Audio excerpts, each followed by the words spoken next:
Muy buenas tardes, soy Guillermo Vázquez Handal, esto es Zona Pública, transmitiendo en vivo desde Efecto Televisión en la Ciudad de México, hoy viernes 11 de mayo.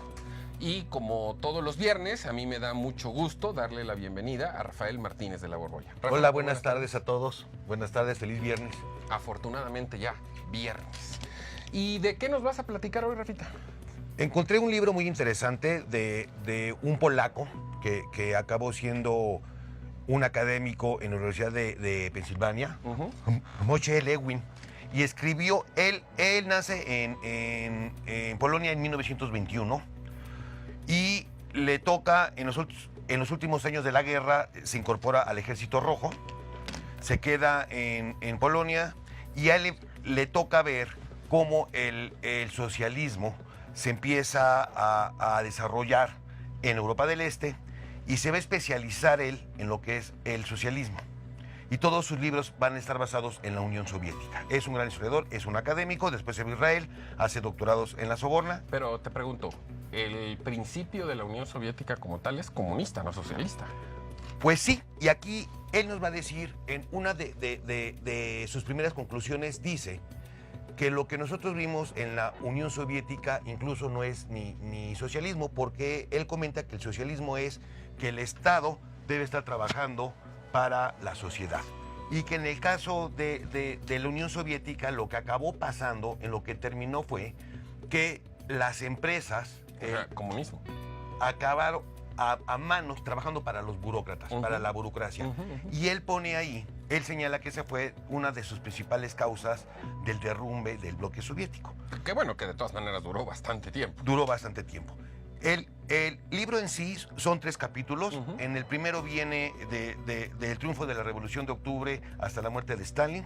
Sí. En el segundo viene de Nikita Khrushchev hasta Andropov. Y en el tercero es una recopilación de las conclusiones que él tiene. Él pone, por ejemplo, que me pareció muy interesante, es que Stalin no es resultado del propio Stalin. Stalin, él propone que es el resultado del triunfo de la revolución contra los blancos. Después de la revolución de octubre va a haber una guerra civil muy cruenta de 3 años. Rojos contra blancos. Rojos contra blancos. Y lo que él propone es que los grandes líderes de la Revolución de Octubre se empiezan a hacer minoría en el momento en que la revolución empieza a crecer. Perdón que te interrumpa. De hecho, hay una versión no confirmada. Los rojos apoyaban obviamente al régimen ya en el poder y los blancos querían restaurar la monarquía. Efectivamente. El zar Nicolás II le pide asilo a su primo, el rey Jorge V de Inglaterra, y este se lo niega. Así es. Que estaba autorizado por Lenin ese exilio para que se fuera a vivir a otro país, pero al negarse Jorge V a recibirlo, se mantiene en la ciudad de Ekaterimburgo, donde por cierto la selección mexicana va a jugar un partido ahora en el Mundial. Y no había una orden de asesinarlos ni de fusilarlos como finalmente pasó. Pero una muy grande parte de este ejército blanco que iba a rescatarlo ya estaba muy cerca. Efectivamente. Y cuando hacen el cálculo que no iban a poder repelerlos, o sea, que finalmente iban a poder rescatar al zar y a su familia, es cuando un funcionario menor, de hecho, decide fusilar al zar y a su familia. Efectivamente, eso sí sucedió. Y él propone en el libro que, por ejemplo, las diferencias que hay entre Lenin y Stalin son básicamente 4. En la primera, Lenin buscaba un federalismo ruso porque en la Unión Soviética eran varios países con varios idiomas, con varios usos de horario. Y él propone, razas diferentes. Efectivamente, un federalismo, ¿no? Y no, Stalin siempre comentaba, y al final lo que se hace es que tiene que haber un centralismo. Es decir, los delegados que se van a ir a cada una de las repúblicas las va a mandar Moscú. Otra. Lenin siempre pensó que era necesario tener un partido muy fuerte. Y Stalin pensaba que lo que debería de ser muy fuerte era la burocracia. Incluso cuando lo hacen secretario general, que era un cargo menor en ese momento, él lo que empieza a hacer, empieza a crecer la burocracia para ganar poder y para empezar a controlar a todos. Otra de las diferencias que tenía, Lenin siempre estuvo abierto al diálogo partidista para buscar rumbos. Y Stalin era ferviente del culto al poder. digamos que así como lo planteas en esta división, hablamos de que Lenin tenía una tendencia más política Sí, y Stalin la tendría más dictatorial. exactamente, más incluyente. Y la más O sea, importante... más incluyente Lenin. Sí.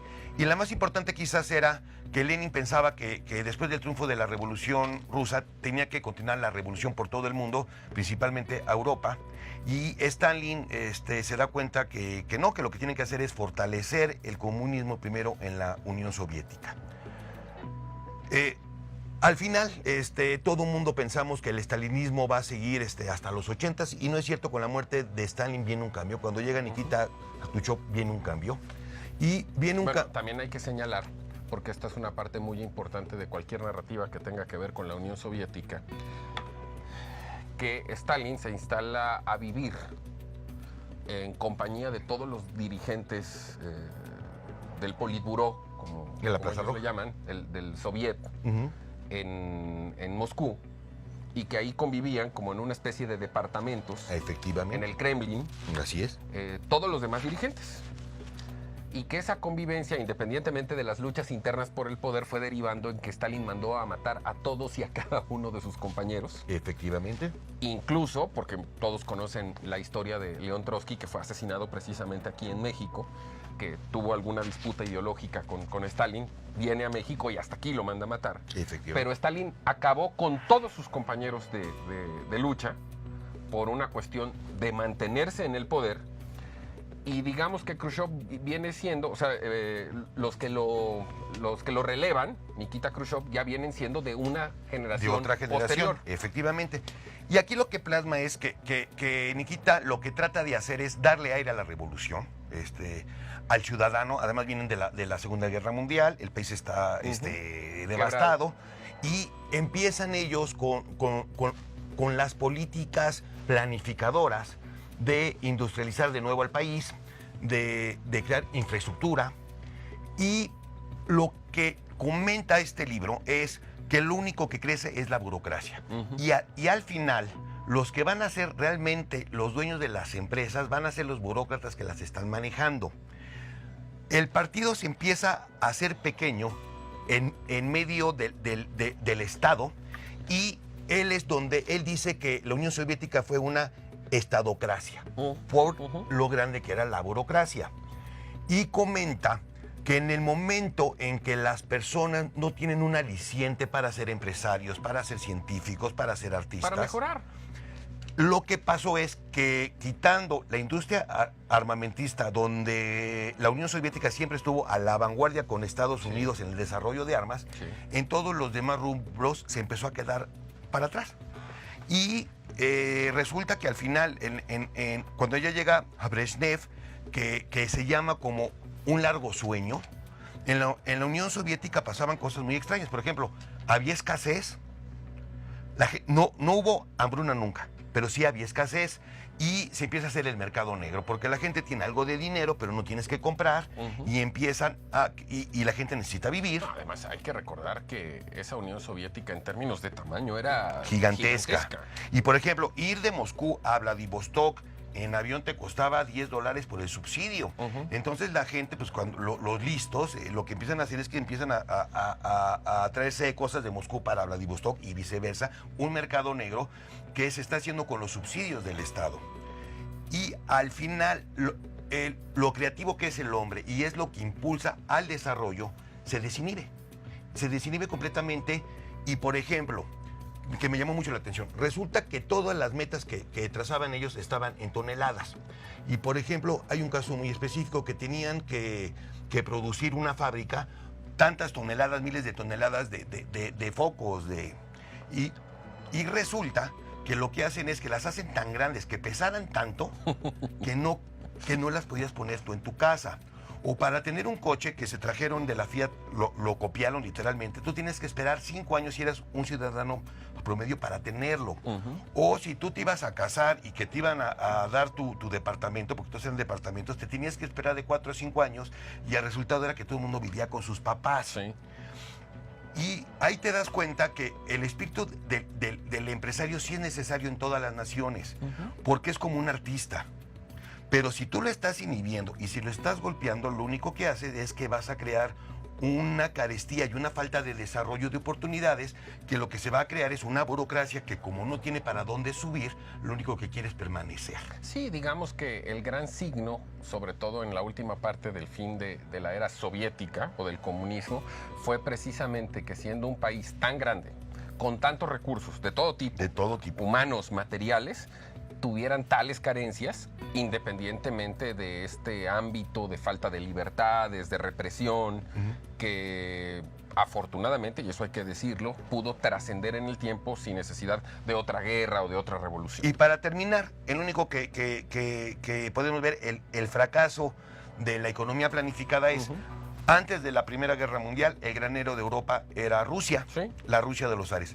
Y en los 80s tenían que importar su trigo para alimentar a su gente de Estados Unidos. Sí, finalmente yo creo que esta es una de las grandes enseñanzas del siglo pasado, un modelo que evidentemente ha quedado caduco, del cual quedan pequeñas reminiscencias y ni siquiera alguna que pudiéramos comparar tal cual, sí. Porque ni siquiera Venezuela o Bolivia o Cuba llegan a ese extremo. Pero bueno, muy bien, Rafael, extraordinaria narrativa. Muchas gracias a todos. No me despido de ti porque nos vemos más al ratito en otro de los bloques. Voy a un corte. Volvemos de inmediato a Zona Pública.